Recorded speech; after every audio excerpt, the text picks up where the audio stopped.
Hello veterans, friends and well wishers, नमस्कार।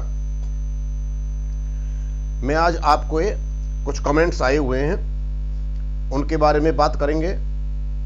और मेरे सामने एक ये लेटर है 4 अक्टूबर 2022 का हिमाचल प्रदेश सरकार का, जो पेंशन अलाउंस के संबंध में है, जो 5%, 10% और 15% 65 साल, 70 साल और 75 साल में जो 2014 से दिया जा रहा है उसके बारे में बात करेंगे। उसके बारे में थोड़ा कन्फ्यूजन था, वो क्लियर करेंगे। सबसे पहले तो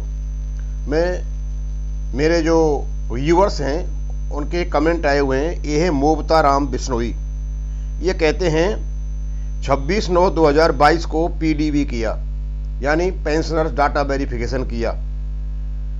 अब जो मैं जब कर रहा हूं तो दिखाता है my account is locked, 20 days के लिए लॉक्ड हो गया। इसका सॉल्यूशन क्या है? मोबता राम जी, मैं आपको बताना चाहता हूं कि जो प्रोफाइल मैनेजमेंट है वो 31/12/2022 तक रोका हुआ है।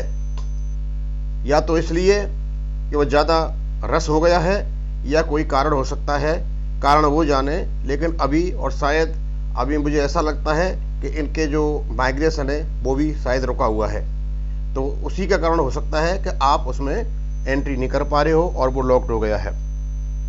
दूसरे हैं मेरे श्याम राघव। श्याम राघव जी कहते हैं मुझे 50% डिसेबिलिटी मिलती है, क्या मुझे इनकम टैक्स की छूट है?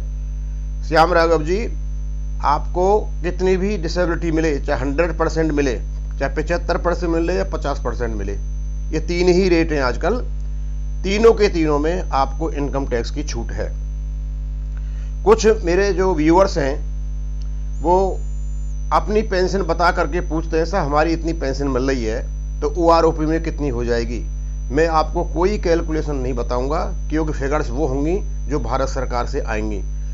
बेकार में हम आपको फिगर बताएं और वो उससे मेल नहीं खाएं तो वो एक प्रकार से ऐसा होता है कि हम झूठ प्रसारित कर रहे हैं। दूसरे के हैं मेरे व्यूअर्स हैं, कहते हैं डीएसपी अकाउंट के लिए बैंक में गए थे लेकिन सफलता नहीं मिली। ये डीएसपी अकाउंट के बारे में आज मैं पत्र लिख रहा हूं, सेपरेट पत्र लिखेंगे हम रक्षा मंत्रालय को, और उनके एमओयू का सहारा लेकर, जो उन्होंने एमओयू कर रखा है उसका सहारा लेकर उनसे पूछेंगे कि आपने जो ये एमओयू कर रखा है बैंकों के साथ में, वहां बैंक कोऑपरेट नहीं कर रहे हैं। प्लीज उनके सीएमडी से निर्देश करें कि वो कोऑपरेट करें एमओयू के साथ।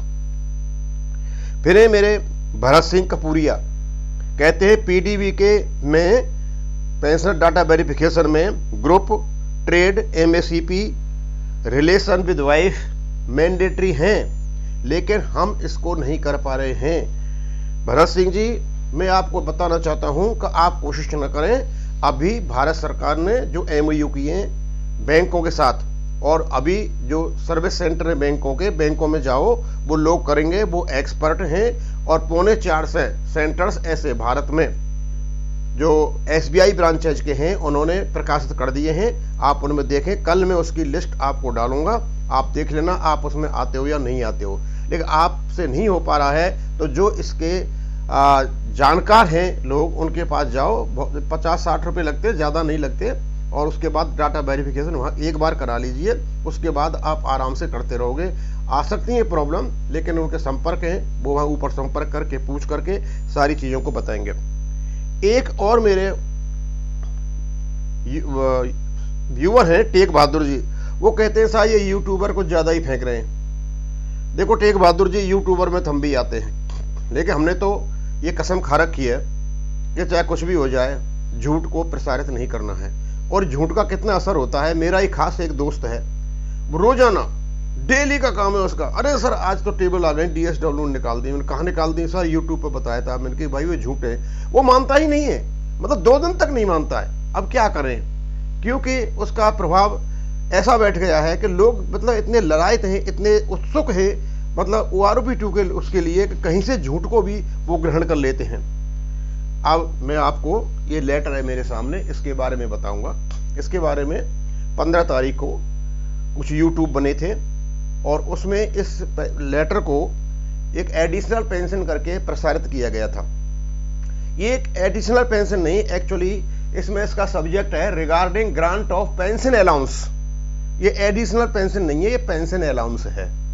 और किस रेट पे है? 5%, 10% और 15% on revised basic pension, basic family pension. ये हिमाचल प्रदेश सरकार का लेटर है 4 अक्टूबर 2022 का। इन्होंने जो 7वें वेतन आयोग की जो लेट लागू किया था, उसकी जो रिवाइज हुई थी उनकी बेसिक पे, उस पर देना मंजूर किया है, और वो भी 1 अक्टूबर 2022 से। अब मैं इसको सारे को बताना चाहूंगा कि ये क्या क्या हुआ है, क्योंकि पेंशन अलाउंस और एडिशनल पेंशन दोनों में फर्क है। जब हम एडिशनल पेंशन कहते हैं, हम कहते हैं कि जैसे 80 साल में आपकी जो एडिशनल पेंशन है 20% बढ़ जाएगी। इसका मतलब ये हुआ कि यदि आपकी 20,000 बेसिक पे है और 80 साल के आप हो गए हो और 4% आपकी एडिशनल पेंशन बढ़ जाएगी, तो इसका मतलब 4,000 यानी 20,000 से 24,000 आपकी बेसिक पे हो जाएगी। लेकिन यदि हम ये देखें, कोई सरकार ये कहती है कि हम तो 80 साल में केवल पेंशन अलाउंस देंगे, तो उसमें क्या होगा कि उसकी बेसिक पेंशन तो वही रहेगी, लेकिन एक पेंशन अलाउंस के नाम से एक अलग एंट्री हो जाएगी, और उसकी बेसिक पेंशन तो 20,000 ही रहेगी, लेकिन उसको अलग से 4,000 का फायदा हो जाएगा। इसका फायदा क्या होगा कि यदि ये पेंशन अलाउंस रहेगा तो इस पर डीए नहीं मिलेगा, और यदि ये बेसिक पेंशन में जुड़ जाएगा तो इस पर डीए मिलेगा। इतना ही फर्क है, पैसे का फायदा तो है। तो ये जब लेटर आया था तो उस समय गलती नहीं थी किसी की भी, समझने की गलती थी। तो जब इसको प्रसारित किया गया तो ये बताया गया, ये भारत सरकार का जो पार्लियामेंट्री कमेटी थी, उसने जो रिकमेंड किया था 65 साल में, 70 साल में, 75 साल में 5-5% से करके, जो 80 साल में हम 20% देते हैं, उसको डिवाइड करने के लिए जो रिकमेंडेशन की थी, उसकी जो सूचनाएं इन्होंने विभिन्न विभागों से ली थी, और वो सारी सूचनाएं इकट्ठी होकर के आज डीपी उनका जो पेंशन विभाग है उसमें पड़ा हुआ है। डॉक्टर जितेंद्र प्रसाद जो शायद वो राज्य मंत्री हैं, उनके पास पड़ा हुआ है डिसीजन के लिए, अभी वहीं है, वो वहां से निकला नहीं है। तो लोगों ने सोचा कि हिमाचल प्रदेश सरकार में चुनाव हो रहे हैं, इन्होंने डिसीजन ले लिया है। जब इन्होंने डिसीजन ले लिया है, स्वाभाविक सी बात है, इन डिसीजन तभी लेंगे ये डिसीजन तभी लेंगे जब भारत सरकार के यहां से फाइनल हो गया। तो हमने भी यही अंदाज लगाया, हमने ही अपनी एजीएम में यही बताया कि जब हिमाचल प्रदेश सरकार ने ये डिसीजन ले लिया है तो हमारा भी जल्दी आने वाला है। लेकिन जब इनका लेटर पढ़ा, और लेटर पढ़ने के बाद पता चला कि इनका कोई मेमोरेंडम निकला था, ये है इनका 23 अप्रैल 2014। हिमाचल प्रदेश का जो मेमोरेंडम था वो 2014 का था, 23 अप्रैल 2014 का। उसमें इन्होंने डिसीजन लिया 2014 में कि एक पेंशन अलाउंस के नाम से बुजुर्ग व्यक्तियों को, सीनियर व्यक्तियों को अलग से कुछ आर्थिक सहायता पहुंचाई जाएगी, और वो होगी 5%, 10% और 15%, 65, 70 और 75 साल की उम्र में। फिर उन्होंने एक और लेटर निकाला, और ये लेटर निकाला था उन्होंने 22 में, फरवरी 2022, और एक और निकाला था इन्होंने ये सितंबर 2016 में। तो उसके बाद इन्होंने जो प्री रिवाइज्ड जो बेसिक पे थी, यानी 7वें वेतन आयोग से पहले जो रिवाइज नहीं हुई थी, उससे पहले निकाला था, उस पर भी ये पेंशन अलाउंस के लिए इन्होंने एक लेटर निकाला था। इसका मतलब ये हुआ कि हिमाचल प्रदेश सरकार ने पहले ही ये सुविधा दे रखी थी पेंशन अलाउंस के नाम से। अब पेंशन अलाउंस का नाम से जब देंगे तो इसका मतलब ये हुआ कि इनका जो भी इनका बन गया 5%, 10%, 15% से, वो बेसिक पे में नहीं जुड़ेगा। एडिशनल पेंशन नहीं है ये, एडिशनल पेंशन बेसिक पे में जुड़ेगी, और पेंशन अलाउंस बेसिक पे में नहीं जुड़ेगा। आर्थिक सहायता है, अच्छी है, लेकिन उससे ये होगा कि उनको डीए नहीं मिलेगा।